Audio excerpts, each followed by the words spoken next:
바울 사도는 평강과 은혜 이렇게 말했습니다.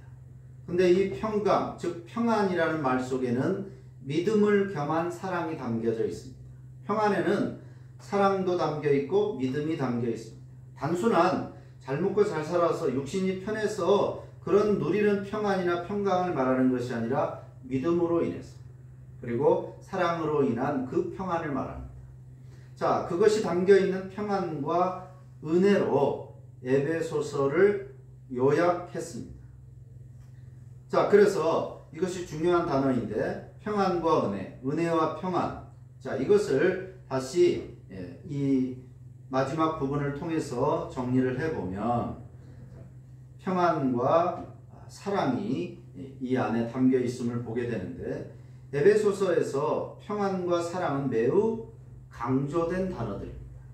자, 먼저 평안은 에베소서에 여러 번 등장을 하는데 특히 그 가운데 4장 3절에서 평안에 매는 줄, 평안에 매는 띠라는 말이 나옵니다.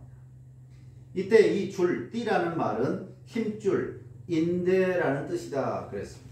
뼈와 뼈를 연결하는 것이 바로 이 인대, 즉 이 평안에 매는 줄입니다. 에베소 교회를 향한 다른 어떤 조건, 그러니까 신분, 국적, 남녀 이런 것들이 아니라 성령께서 하나 되게 하신 것을 힘써 지키라 그렇게 말하고 있습니다. 이 평안은 이것의 인대는 세상의 어떤 조건으로가 아니라 예수 그리스도께서 십자가에 죽으심으로써 만들어진 바로 그 끈입니다. 다시 말해 이 끈은 바로 예수 그리스도 자신을 말하는 것입니다. 성령께서 예수 그리스도로 인해서 사람들이 모여서 하나 되게 했다는 거예요. 같은 종 출신이니까, 같은 귀족 출신이니까, 또 남자들이니까, 여자니까, 우리 가족이니까, 또 같은 민족, 같은 출신이니까 이런 것들로 교회가 모여진 것이 아니라 교회라고 하는 공동체는 성령께서 어떻게 공동체를 형성하시는가 하면 예수라는 끈으로 그 말입니다. 예수라는 끈으로. 예수 그리스도로 하나 된 것입니다. 그리고 그 끈은 예수 그리스도로 인해서 사랑과 믿음이 되었고 평안을 이룰 수 있는, 평안을 유지할 수 있는 원인이 된다는 것입니다. 그렇기 때문에 사랑도 마찬가지입니다. 오늘 본문 원문에서는 평안과 사랑이 따로가 아니라 and로 묶여져 있습니다. and. 그러니까 앞에서 얘기한 것처럼 평안과 사랑, 믿음이 따로가 아니라 이 평안 안에 사랑도 들어있고 믿음도 들어있다는 것입니다. 그래서 이 사랑도 역시 그리스도의 사랑을 의미하는 것입니다. 3장 17절에서 믿음으로 말미암아 그리스도께서 너희 마음에 계시게 하시고 너희가 사랑 가운데서 뿌리가 박히고 터가 굳어져서라고 말씀합니다. 그래서 이 사랑은 내 안에 박힌 그리스도의 사랑입니다. 내가 신앙이 좋아서 예수를 잘 믿어서 사랑이 넘쳐나게 되는 그런 사람이 되는 것이 아니라 본래부터 내 속에 있는 것이 끌어올라와져서 베풀어지는 사랑이 아니라 내가 사랑을 하는데 그 사랑은 그 근원이 그리스도의 사랑, 내 안에 박힌, 내 안에 가득 담긴 그 그리스도의 사랑이 흘러 넘쳐 나오는 것이다 라고 하는 것입니다. 자, 그래야만 이성과 감정과 지식을 초월하는 사랑을 우리도 행할 수 있기 때문에 그런 것입니다. 평안도 내가 만든 것이 아니고 사랑도 내가 만든 것이 아닙니다. 참된 평안과 진실한 사랑은 사람에게서 나오는 것이 아니라는 거예요. 세상이 만드는 평안, 즉 로마식의 힘의 평안. 몇 주 전에 우리가 본 대로 힘으로 이루는 평화가 아니라 평화가 낳는 힘. 로마식은 힘으로 이루는 평화입니다. 까불면 죽는 것이고 거슬리면 죽이는 것이고, 그래서 힘에 눌려서 조용하고 질서가 유지되는 그런 평화, 이게 바로 세상이 만든 로마식의 평화입니다. 그러나 그것은 진정한 평안이 아니라는 거죠. 세속적인 조건을 의지하는 사랑도 아닙니다. 무엇 때문에 하는 사랑이 아니라, 그런 교회나 공동체는 오래지 않아서 부작용이 나타나는 것입니다. 눌려있던 것은 언젠가 그 눌림의 힘이 약화되면 튀어오르게 되어 있는 것입니다.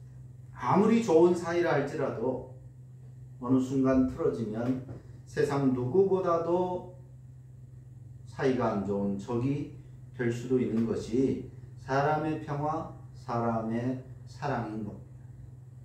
그리스도로부터 주어진 평안과 사랑으로만 진정 하나가 될 수 있다는 거예요. 그래서 모든 신자들은 열심히 그리스도의 평안과 사랑을 흉내내는 삶을 살아야 한다라고 앞에서 말씀한 것입니다. 그리고 중요한 단어가 은혜라는 것입니다. 이 은혜 역시도 에베소서에서 여러 번 언급된 단어입니다. 은혜라는 이 단어의 본래 뜻은 자격이 없는 자에게 주어진 선물입니다. 받을 만해서 대가로 주는 것이 아니라 전혀 받을 자격이 없는 사람에게 거저 주는 것입니다. 이게 은혜라는 단어의 의미입니다. 자, 그런데 에베소서 2장 6절에서 우리에게 은혜를 주셨는데 그 은혜가 무엇인가 하면 하나님께서 그리스도 예수 안에서 우리를 그분과 함께 살리려고 하늘에 앉게 하신 것, 이것을 은혜라고 그랬습니다.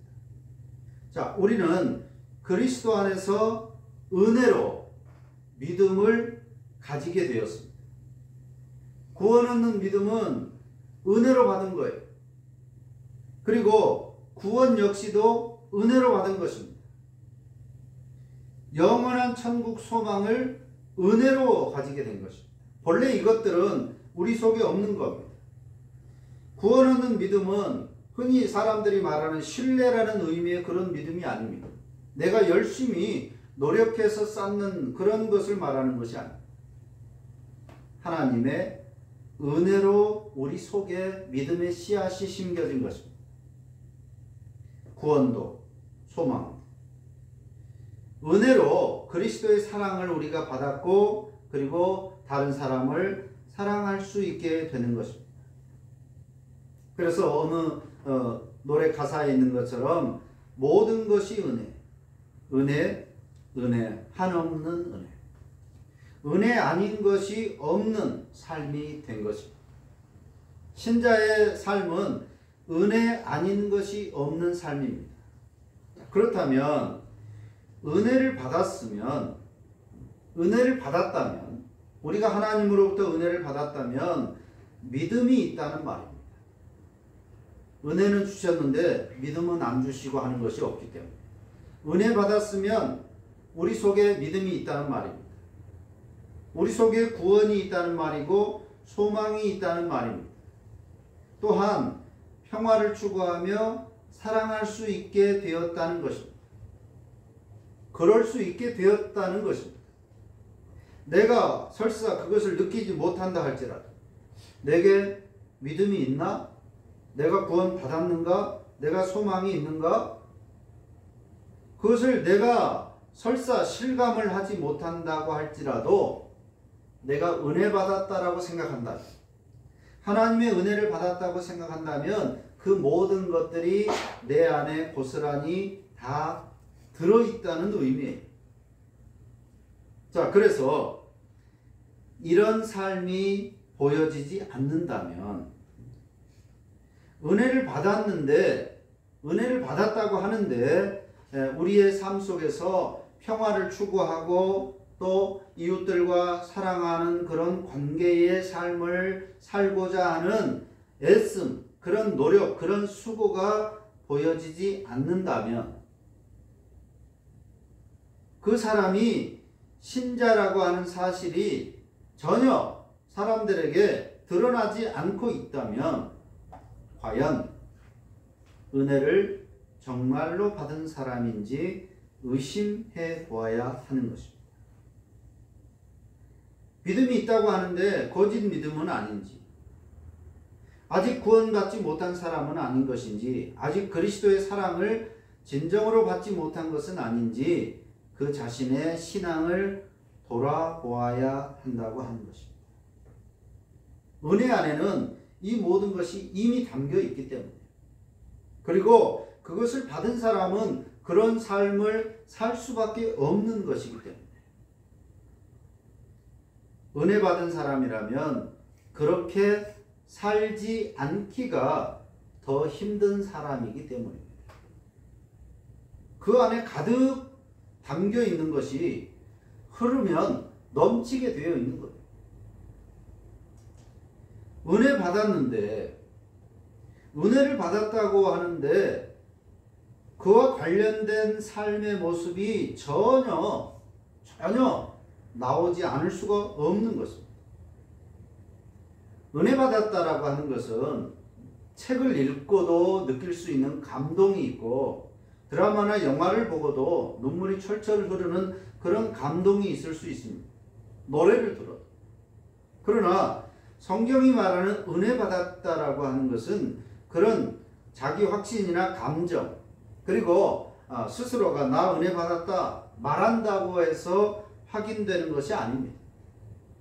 내 감정이 이렇게 복받쳐 오르니까 내가 은혜 받은 것 같다, 혹은 그 사람이 나 은혜 받은 사람이다, 나 구원받은 사람이다 라고 말한다고 해서 그 사람이 구원받은 사람이고 또 은혜 받은 사람이고, 그것을 사람들이 확인하는 것이 아닙니다. 말과 감정으로 확인되는 것이 성경이 말하는 은혜가 아니에요.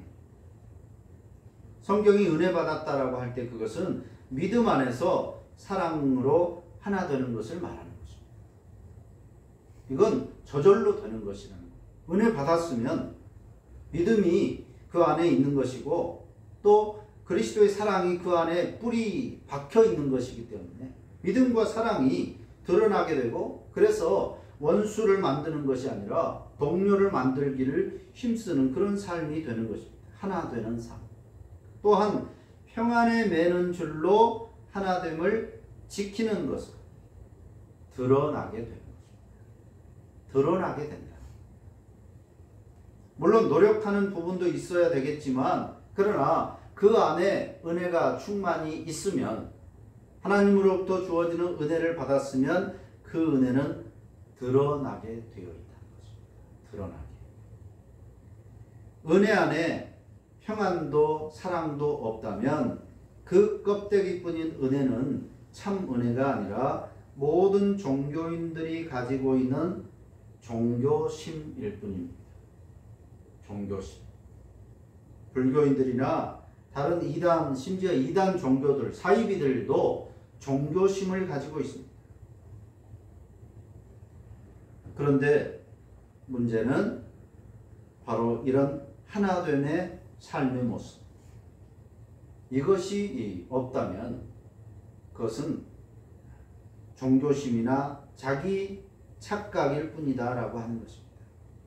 참 은혜를 받으면 사랑과 평안을 도모하는 것입니다. 설사 상대방이 내게 반대 의사를 가진, 적대 의식을 가진 사람이라 할지라도 주께서 말씀하신 것처럼 원수도 사랑하라고 하신 그 말씀처럼 참 은혜를 받은 사람은 사랑과 평안을 도모하는 것입니다. 우리가 종교가 다르다고 해서, 신앙이 다르다고 해서 무차별적으로 사람을 죽이거나 하는 그런 행위를 할 수가 없는 것입니다. 차라리 내가 손해를 보고, 내가 매를 맞고, 내가 피해를 보고 억울한 일을 당할지언정 사랑과 평안을 도모하는 것이 참 은혜를 받은 사람의 모습이고, 또 그런 교회인 것입니다. 그런 사람들이 하나님이 보실 때 각각이 참된 교회인 것이고, 또한 하나님의 백성으로서의 교회 공동체의 일원이라고 보시는 것입니다. 오늘 37회째, 즉 9개월 시간 동안 에베소서의 내용들을 살펴보고 마치게 되는데, 그 핵심은 우리 모든 신자들은 그리스도 안에서 이미 은혜로 은혜를 받은 사람들이라는 사실입니다. 대가로 받은 것이 아닙니다. 전적인 은혜로 우리는 하나님의 은혜를 받은 사람이고, 모든 복이 이 은혜 안에 이미 담겨져 있습니다. 우리에게 필요한 모든 복이 이미 우리가 받은 은혜 안에 들어가 있습니다. 그러므로 복복거리면서 이미 주신 복을 놔두고 세상에 썩어질 복이라는 것들을 추구하는 그런 어리석고 미련한 삶의 태도를 우리가 돌이켜 보아야 하는 것입니다. 이미 우리가 다 가지고 있다는 거예요. 우리가 가져야 할 것들, 또 우리에게 필요한 모든 것들이 이미 우리가 받은 은혜 안에 다 들어 있습니다. 그래서 우리가 받은 은혜를 우리는 매 순간 되새기면서 평화와 사랑으로 살도록 힘쓰는 것이 필요하다는 거예요. 그래서 교회가 하나 되고 또 그리스도의 복음을 전하는 사명을 잘 감당하는 우리 모두가 되어야 하는 것입니다. 받은 은혜를 돌아봐라. 그 은혜 안에 모든 것이 들어있으므로 은혜를 깊이 성찰하고 또 은혜를 살펴서 그 은혜를 내가 누리고 그 은혜로 이 땅의 주의 은혜가 더욱더 풍성해질 수 있도록 하는 삶을 우리 모든 신자들과 교회들이 살아낸다면 오늘 이 땅에는 하나님께서 말씀하시는 그 평화가 펼쳐지게 될 것입니다. 기도합니다.